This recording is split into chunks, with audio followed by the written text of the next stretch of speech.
You're listening to the Life Friendly Business Podcast. I'm your host, Erin Thomas Wong, business mentor, author, and founder of the Cocoon VIP membership, empowering women around the world to build businesses on their terms.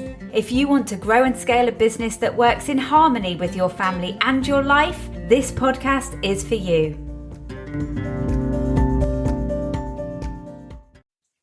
Hello, welcome to the Life Friendly Business Podcast. I'm your host, Erin Thomas Wong, and today I'm speaking to Margaret Shenken, a personal development coach for female business owners.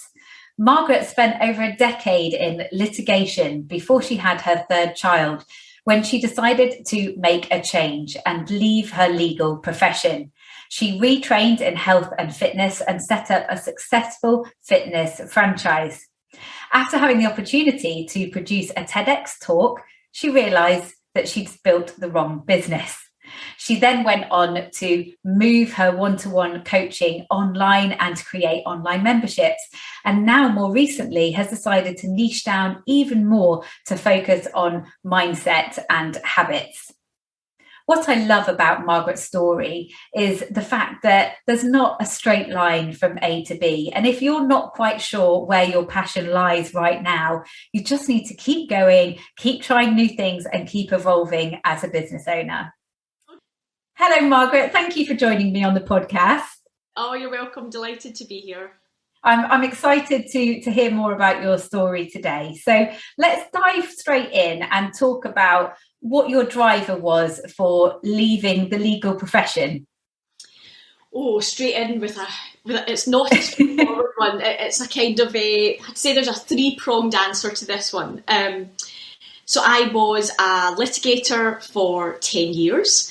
And obviously some people will know that there's quite a long journey through university and training in the lead up to that as well. And unlike many people who leave the law, I was not miserable, which in some ways made it more difficult and more complex to leave. There was a lot about the law that I loved, and it equipped me with so many amazing skills and training. But I would say I always felt like there was something missing. I knew that I didn't feel completely fulfilled in the law, and I just always had this feeling that there was something more and something else that I should be doing. And sometimes you don't get the answer to that until you've actually made the change and you look back retrospectively. So I love, this is going to sound a bit Miss Worldy, I love helping people to feel happier in their lives. And I've always loved helping people to solve problems as well. So when I went into the law, I thought that I was going to be helping people. And I've also always had a great love of language and words. And I did obviously get that from the law. I loved that part about the profession. But I got my traineeship in a really large corporate style firm, and that was intentional.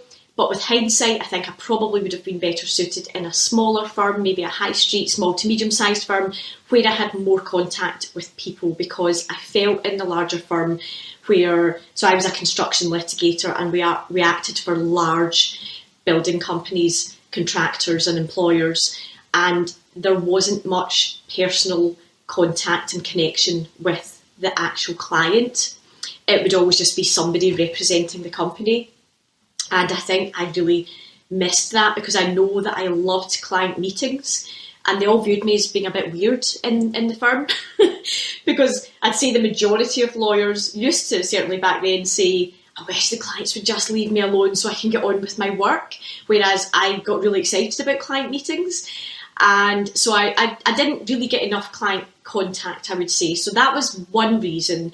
And another reason was, so I had my first two children quite close together, and I went back for a short while, and actually I left just so that I could work around my children rather than the other way around. So my husband's a lawyer as well. He worked really long hours, and it just became very messy and complex. And I thought, there's obviously a lot of different options, and there is no one correct way for any woman. But I knew that I wanted one of us to be there with them. So I thought, well, I'll step back. He was further ahead in his career at that point, and I'm going to go and build a business, and then it means I can be flexible with my working hours. I was never shy or scared of hard work, but I wanted more flexibility, especially with litigation when you can't really control the timetable. And the third reason was I knew I was willing to work really, really hard and roll my sleeves up, and get stuck in. But I thought, the highest point you can get in a law firm is managing partner. And it never sat well with me that there was a ceiling of any kind. I've always been quite ambitious, and when looking at my path, it may not seem like that now, because a lot of people assume I left so that I could have an easier life. It wasn't that at all. So yeah, that was the last reason. I thought, if I am going to work this hard, I want the sky to be the limit. I love that, and I think that so many people will resonate with all of those things that you said. I think, being able to do things on your own terms as well it sounds like it was one of the driving factors of you making that change. And I think, when you do have children, what's important to you changes as well. And like you say, your career was still really important, and you wanted to have a career, but you wanted to be able to fit it around everything else in your life. Absolutely. And I would also like to add, for anybody that's at the start of that journey, it wasn't easy and it wasn't straightforward. I spoke to somebody recently, and it took me at least 5 years to shed that, your work and your career really become who you are. And I felt like for a long time I'd lost my identity when I left the law. I felt totally the same. I used to work in television production, and it was very much who I was. I loved nothing more than meeting people out socially and them saying, "Oh, what do you do?" And I said, "I work in TV," and their eyes would light up. And it very much was who I was. And my social life was also all surrounded by my TV friends, and so when I had my son and stepped away and then decided to start my own business as well, it gave my confidence a huge battering, because I started something completely new. I went to university and I did media, and then suddenly I was creating a jewelry business, and I felt small. I felt like people looked at me as if I was small, but actually it was because I felt small inside. 100%. I can completely relate to that. And I, as you know, retrained in health and fitness and became a personal trainer and nutritionist.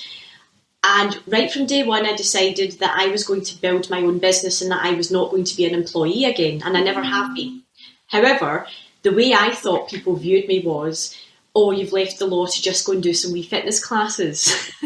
And again, I felt very small. I felt that people were very dismissive of me when we were out socialising. But now looking back, I realised that was all in my own head. And I think the loss of identity from your profession or your career, coupled with the loss that you also get when you become a mum, is really quite intense.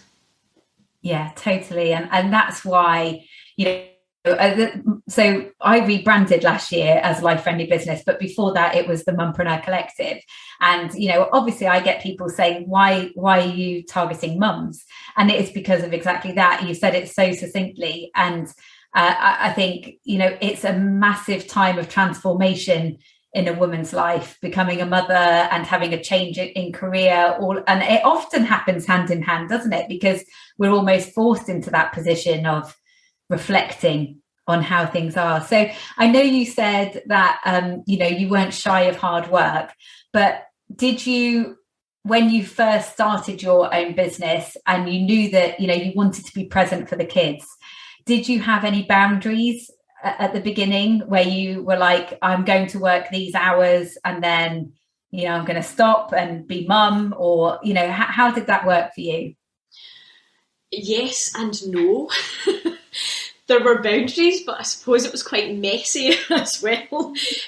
But more controlled mess, I would say, than when someone else was setting the timetable. I think when you start your own business, you always tend to give too much, don't you? And I think there's always a point when you start your business and you think, oh, okay, I started a business to build it around me and my needs and wants, and actually I'm now veering into just building it around the client's needs and wants, and then I sort of pulled back. But I would say I always made sure that I was available to take my children to school and pick them up, or in nursery. And when they were very little, the kind of times that they were in nursery were sort of minimal, and I tried to work around doing things when they were, in bed, or when their dad got home from work. And at the very start, when I started my classes and I had to build up a following from nothing, I did all my classes at night, in the evening, and at the weekend on a Saturday and Sunday morning. And actually, some of those classes were very, very quiet. There were not many people that came to them because it wasn't the peak times for people attending fitness classes.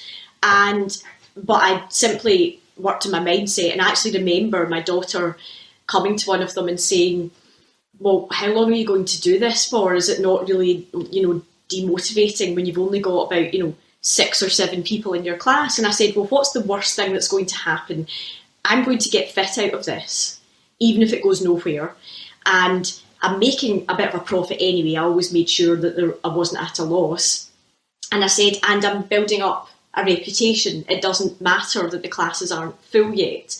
But, it was hard because I knew if I'd set the classes at a different time, I could get much higher numbers.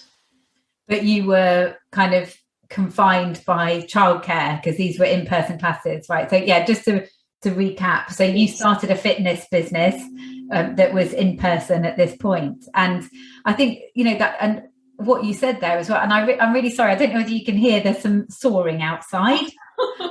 Hopefully the microphone is not picking it up, but just in case.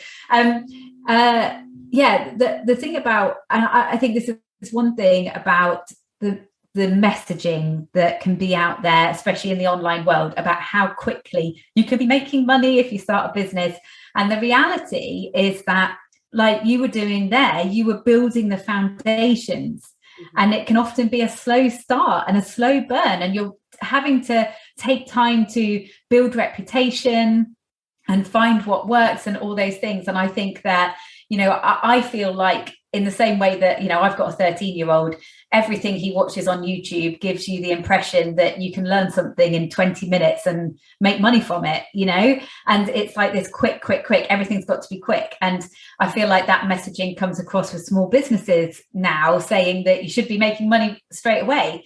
But, as your experience, it's going to take time, and we have to stay very positive with the lessons that we're learning and all those kind of things. So just explain a little bit about how that then went on to change as well.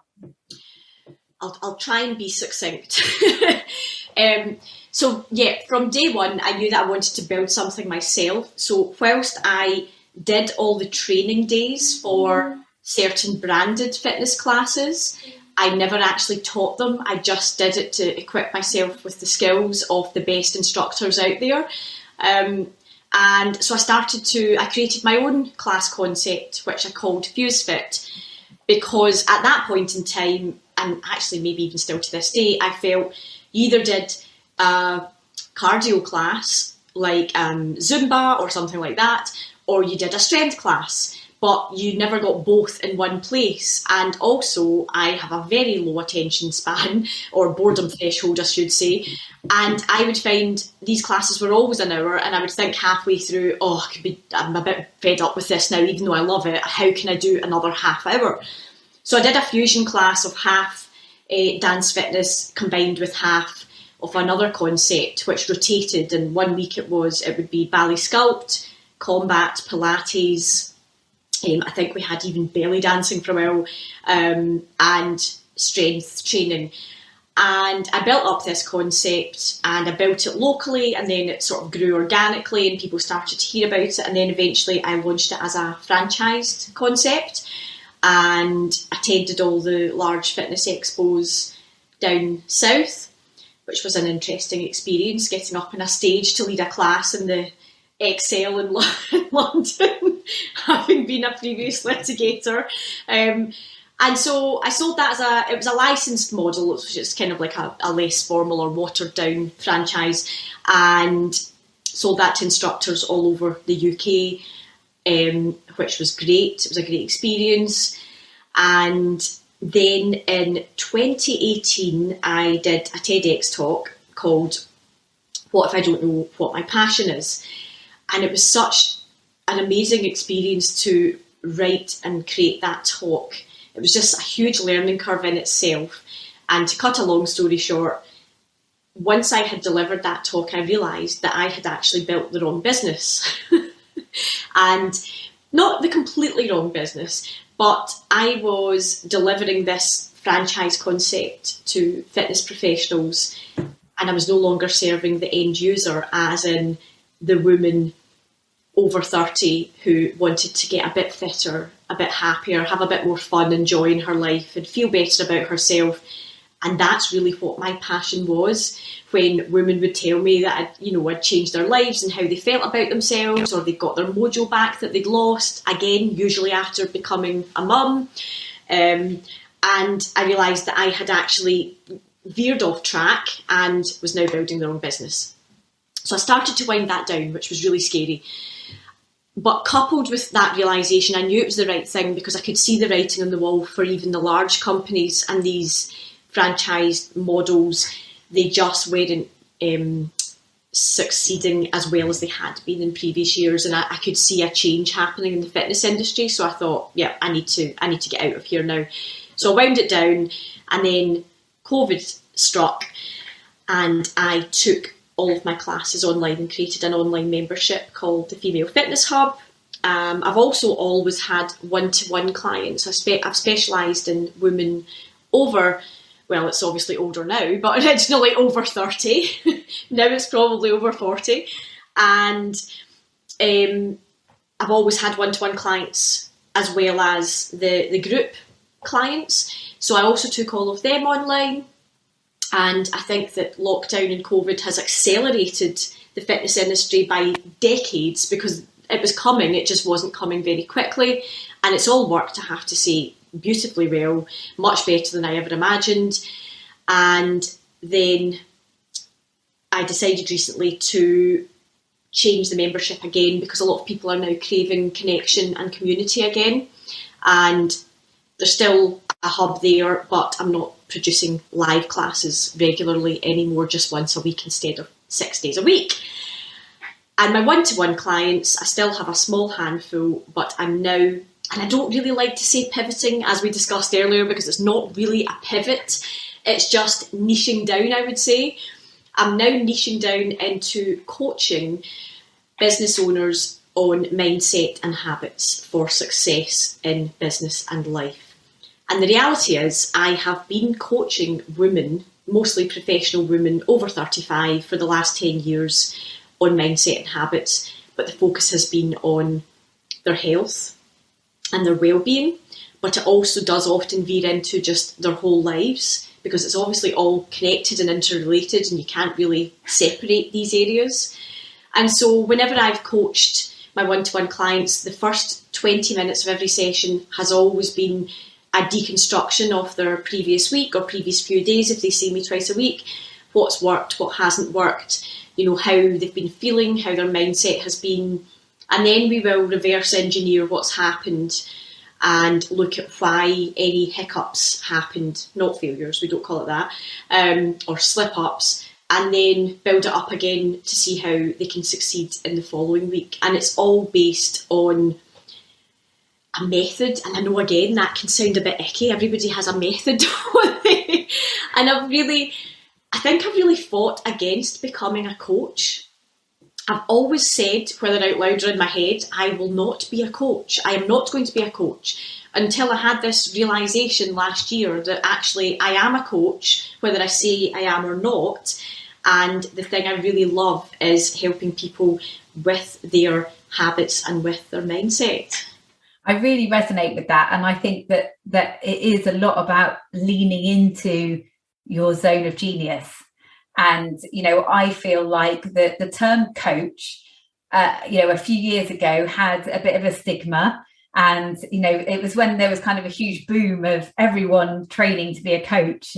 And, I myself called myself a business mentor instead of coach, because, a mentor. So my understanding between the difference of it from, I did like a 2-day foundation course. So I haven't done like a proper course in coaching, but the course I did said that a mentor was 50% sharing expertise and knowledge from your own experience, and 50% asking the questions for you to find your own answers. And a coach was 100% you asking the questions to help them find their own answers. Does that make sense? But actually, there is so much grey area, because now you get business coaches who are more like consultants, who are 100% them sharing their expertise and telling you what to do. So there's a whole grey area. So I was calling myself a business mentor, and it was only until like this past year that I realized that actually there has been a sea change about the term coaching. I think people are much more savvy at what coaching is all about. And so therefore, and I do actually coach as well as mentor. So I've recently, decided to embrace that term as well. So I really get that hesitancy, but I also think that now more and more we've got to realize what people will be searching for. And people may well be searching for mindset coach or business coach. And, and if that's what we do, we have to own it. Absolutely. I totally agree. And I think it's a bit of sell them what they want, then give them what they need, isn't it? I really struggled with that in the early days of fitness, because you know what people need and what will help them to succeed and thrive, but actually the thing that they're searching for is completely different. But then when you deliver, they're very happy and they get all the results, but what actual language they're using can be quite different. I think with coach and mentor, the very fact that most people couldn't give you a definition of what it is tells you that it's actually not really that important. It's really semantics, isn't it? Because I've heard the definition you just said, but I'd forgotten about it. And so if you gave me that and asked me which I was, I would say more mentor, because I'm very much one for telling people what to do. I'm the daughter of a head teacher, rather than talking around the subject. And actually that's something that frustrated me about the law as well. We were often advised to put all the facts before people, but they had to make the decision themselves. Whereas I just wanted to say, this is what you should do. Many lawyers used to shy away from that. I think it's probably changed now. So I do quite like being quite definite and direct with people on a course of action. And I think that's because that's what I look for.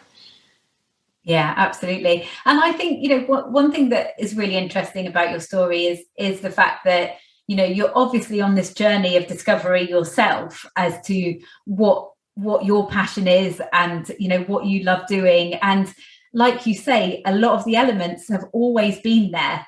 And you were looking for them in the legal profession, and then you moved into the fitness classes, and now you're doing the mindset coaching. But it's got those threads, those strands that have been throughout the whole thing. And I think that I think so many people feel like they should know what they want to do, and they should know what they want their business to be. But actually, it evolves. I've got an evolved mastermind, and it's all about embracing that. The fact that everything that we do is a lesson, and it's part of the journey, and we will have realizations about things that we hadn't thought of before, that then go into our business and make our business stronger, more resilient, help us to offer more value. And, we should be embracing that change and that journey, because it does mean that we can provide something much more richer for everyone else. Definitely. I think, the older I become and the more experience I have in relation to that, I would say that your definition and the way you view all of it, kind of the lens widens. And I think if someone was to ask me about what my passions were now, I would say people and self-improvement. I think from a very young age, I've been really interested in self-improvement and the power of the brain and the power that language has on the brain. So I'm now actually, I managed to resist signing up for a coaching course that I didn't need, but I am studying a bit of neuroscience now. And it's fascinating, I think, that we often don't realise the power that we have over our brains and our habits and how much control we have when we actually feel like we don't have any control sometimes. But what you were saying about the threads, I think the best example I have of that was when I left law and I was a stay-at-home mum for a while without working when my kids were very little. And I won't lie, I felt like a bit of a failure, and many people said to me, oh, all those years studying and practising have gone to waste. and I also felt like I'd let my mum down, which is ridiculous because she was delighted that I was staying at home with the children. And I had a conversation with her one day and I said, do you think that it's a waste what I've done? And she said, don't be ridiculous. Everything you've done until now has made you who you are now, right down to the type of parent you're going to be to your children.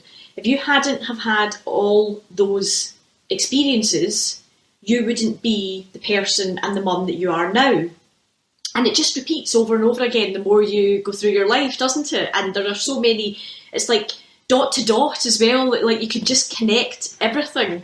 And you think, oh, okay, so that's why I'm here, because I did that and it's given me the experience, or even the failure has given me the experience to get to where I am now. Absolutely. And, we have to embrace the times when things go wrong because we learn more from them, don't we? So how do you measure your success? How do I measure my success?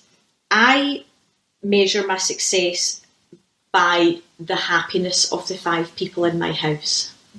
That's it. I love that. Oh, that's it. And it took me a long time to become really succinct with that.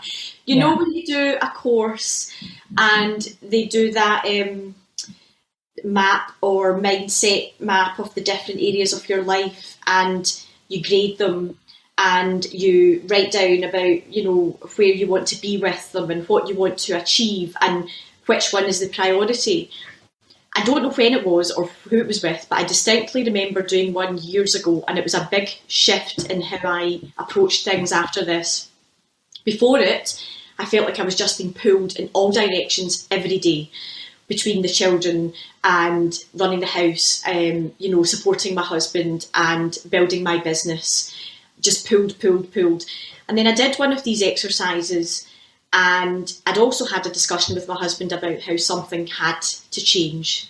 And like many women, and I'll not get into this today, but there was a burnout period in there at some point as well. And I knew something had to change.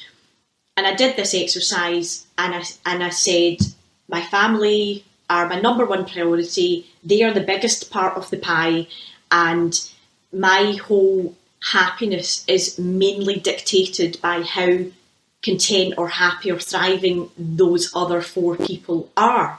And so they're number one. They'll be the priority. They always will be for me. We're in a privileged position that we're not, short of food or house or heat.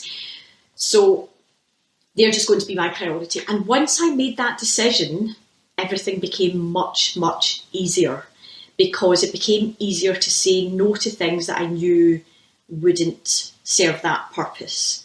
And the hard part of that is that you can't then say yes to some things that you would like to, but because I'd made that overarching decision on the principle, everything else fell into place. And what's quite exciting now is my eldest just went off to university in September. And I used to project into the future when she was younger about the type of mum I wanted to be and how I wanted to feel the day she left. And I would say that I stepped back when she left, and I took time to actually feel good about myself and congratulate myself on achieving that goal. And it still feels a wee bit icky saying that. As Brits, we're not very good at, doing the, what have I done well, what are my achievements. But I made sure that I stepped back, because it was a really big journey it's a difficult journey when your first child leaves home. But again, as I would do for my clients, I really worked on my mindset and my habits, and I took time to kind of process and realise I've done what I set out to do here. I've got the relationship that I wanted to have with her. I know that doesn't always work out as planned, even with best intentions. And with my 2 boys, it might just all go to pot. But and then I set new goals for myself, and I've got a bit more breathing space now to chase them, and I'm really, really excited for what the next years I've got in store. That is wonderful, absolutely wonderful. And my eldest is 13, but I've spoken to people who've got kids at university, and they've explained to me that, even when they go to university, to have the flexibility to be able to perhaps drop everything and, drive and see them at university when they're having a crisis, that's what to them is so valuable about being their own boss. The fact that even when they're that age, they still need you, and, to build something. Yeah, you don't appreciate that when they're younger. You always think you're in the hardest part. And so my second child, my first son, is now in his important exams year, and it's so tough for them. And when they're toddlers, you do think it's never going to be this hard again, but actually when it just changes how they need you, and it is an absolute luxury to be able to be there for them. And actually there's a change I've decided to make. So I have my own coach, and I was listening to his audiobook when I was on holiday over Christmas, and he suggested that he's often taken like a 2-hour or 4-hour round train journey to do intense work where you don't have distractions. And my daughter happens to be an hour and 45 minutes away on the train. So I thought, I am going to do that once a month, and I'm going to do intense work each leg of the journey, and it means I can go and meet her for lunch. And I love that idea. I love that. And, for me, it's a little bit more expensive, but I go away for a night in a hotel and have like 24 hours solo time. And I am so productive, because I'm not having to think about what's for tea, letting the dog out into the garden, all those things. I just think, having that focus time is brilliant. So what's next for you? What's next? So I have now opened up my, doors, as they say, to offer one-to-one coaching for business owners to help with their mindset and their habits to set them up for success in the next year and beyond. So anyone is open to sending me a direct message to chat and find out if we are right for each other. And I'm not labelling myself as dealing with one particular thing, because the way I work, it can deal with imposter syndrome, self-sabotage, procrastination. It all really comes under the same umbrella with the sort of method that I teach to help with all of these things. And I am launching my podcast, which I'm super excited about, by the end of the month. And it's going to be called Your Daily High, and it's daily inspiration for success in business. Exciting times, lots of stuff coming up. And where can people find you?